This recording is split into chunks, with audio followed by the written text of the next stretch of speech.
Bila dia datang dekat saya, dia masuk satu ZRA yang tukang jual sebab saya tak print buku. Bila saya jual, saya terpaksa membawa krisis sedia ada. Iaitu sini adalah krisis edisi mewahnya, ini adalah krisis edisi kawalan kos.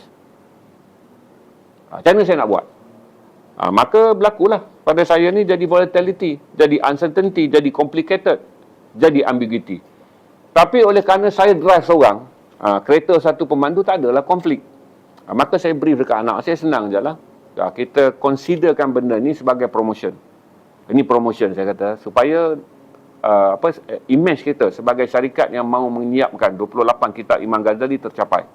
Tak semua benda kita akan buat under profit. Sebab saya kata tadi, kita ada revenue, kita ada rating, kita ada recovery. Ini tiga adalah commercial base.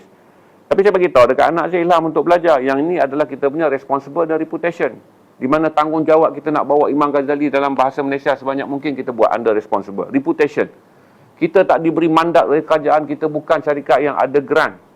Kita bukan ditauliahkan oleh mana-mana institusi, yadim ke apa ke untuk membantu membawa Imam Ghazali. Kita melakukannya dengan sukarela kerana kita mencintai Imam Ghazali. Maka kita dapatlah rating, revenue, recovery, mungkin kita hilang nilai atas kitab ni. Tapi kitab ni membantu syarikat ni mencapai dua lagi. Di mana responsible dan juga reputation menjadikan kami mendapat respect daripada tuan-tuan. Sebagai gambaran macam mana dekat channel ada seluar jin ni, satu berada beruban yang pakai macam penyamun, kadang-kadang nampak macam rockers tak jadi pun ada. Tapi mereka mencintai Imam Ghazali. Maka tuan-tuan cari pula, adakah platform dan portal yang mahu membawa semua 28 kitab Imam Ghazali ke dalam bahasa Melayu bagi membolehkan orang Melayu mencari bahawa inilah imam terbesar kita Ahli Sunnah wal Jamaah, aliran Asyariah. Maka saya dapat reputation dan responsible yang dipanggil sebagai intangible value. Maka nilai-nilai ni bila saya brief kepada tim saya, kuranglah view car tu. Jadi semua bapak, macam ni maksud ayah. Betul lah, kita hilang revenue, rating dan recovery. 3 unsur yang membawa kepada nilai komersial. Tapi kita menang 2 unsur yang membawa pada nilai jenama. Responsible. Jadi semua orang cerah lah. Keluarlah kita daripada view car tu. Okey, tuan-tuan pula. Akan ada perception ni tuan-tuan dengan 2 kitab ni pasal saya duk bagi hadiah. Sebahagian sukalah. Tambah 2 je. Ada orang Melayu dia suka hadiah. Tapi ada orang kata, ni bukan kitab penting Imam Ghazali ni.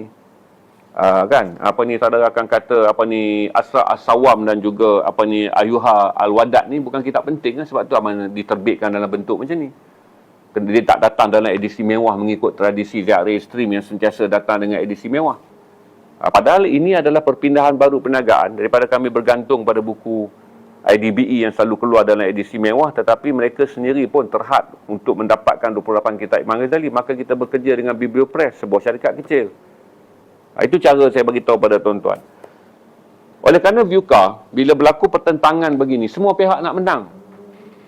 Kalaulah saya duduk dengan investor kan, bahagian finance akan marah sebab dia keluar 10,000 untuk buku ni, returnable 10,000 balik.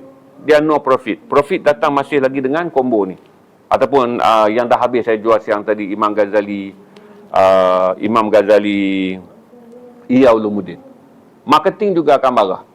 Kerana status video yang saya dah bentuk untuk Imam Ghazali, yang saya dah bentuk untuk Ibn Khaldun, yang saya dah bentuk untuk Muhammad, yang sangat besar digunakan di TikTok, status tu tak dapat dicapai oleh 2 buku ni. Jadi marketing saya kata akan marah.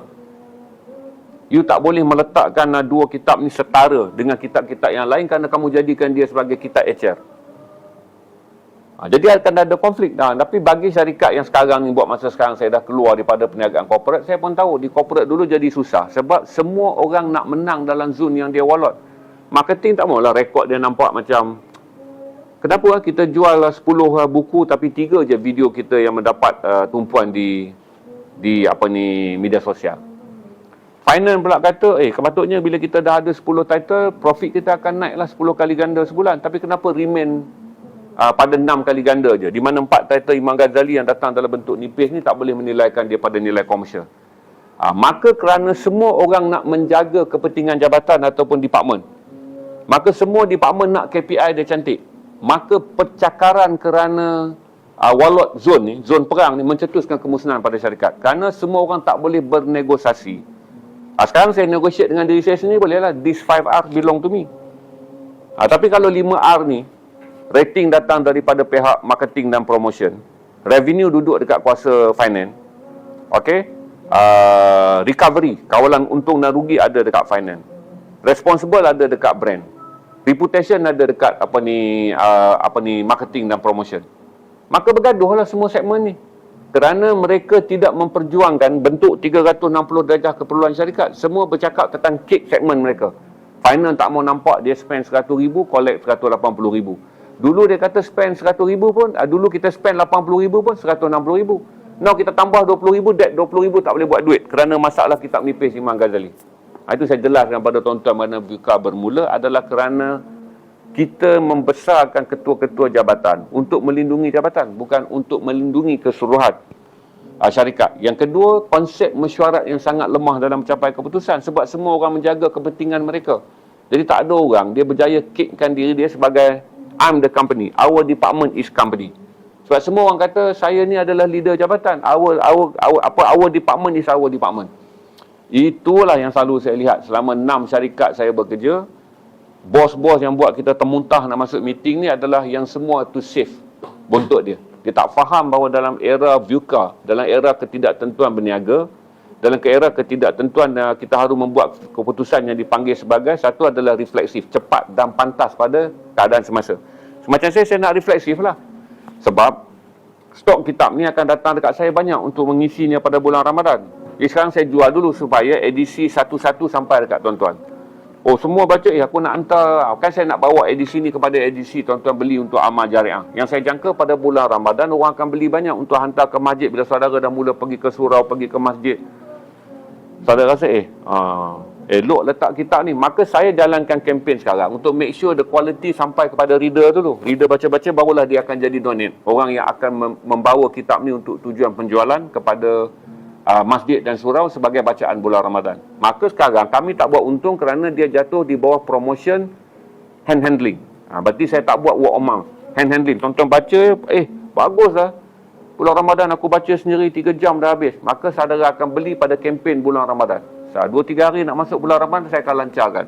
10 buku ni RM180. Maka bila saya jual dalam block and barrel, jumlah yang banyak, barulah kita make profit on volume. Tapi kalau benda ni duduk dalam company, tak boleh. Finance akan kata, no, if you nak launch a big on Ramadan baru you boleh spend. Branding pun kata macam tu je. If this is Ramadan branding, jangan kacau kita punya work on February. Because February kita masih lagi not on target selling for Ramadan. Berarti susah. Sebab semua orang mahu mempertahankan apa yang mereka sebut sebagai territory. Saya masuk meeting-meeting yang selalunya saya nak termuntah adalah bila saya tengok wallet ni. Maka itulah VUCA berlaku kerana kita belum membiasakan diri. Apabila kita berdepan dengan krisis, solidarity, solid kita tu, kebersamaan kita untuk mencari jalan penyelesaian. Ini tak lagi konflik. Ini department ni yang salah. Ini department ni yang salah. Ini department ni yang salah. Maka akhirnya, setiap kali masalah dibentangkan dalam mesyuarat, dia tidak lagi untuk diselesaikan. Dia masalah dia untuk cari siapa yang bersalah dan perlu bertanggungjawab. Bertanggungjawab atas kesalahan tak akan memajukan syarikat yang ada krisis kewangan. Sebab syarikat bukan mahkamah, meeting bukanlah court untuk menentukan siapa yang perlu memikul kesalahan lampau. Dia adalah menyelesaikan masalah sedia ada untuk maju seterusnya.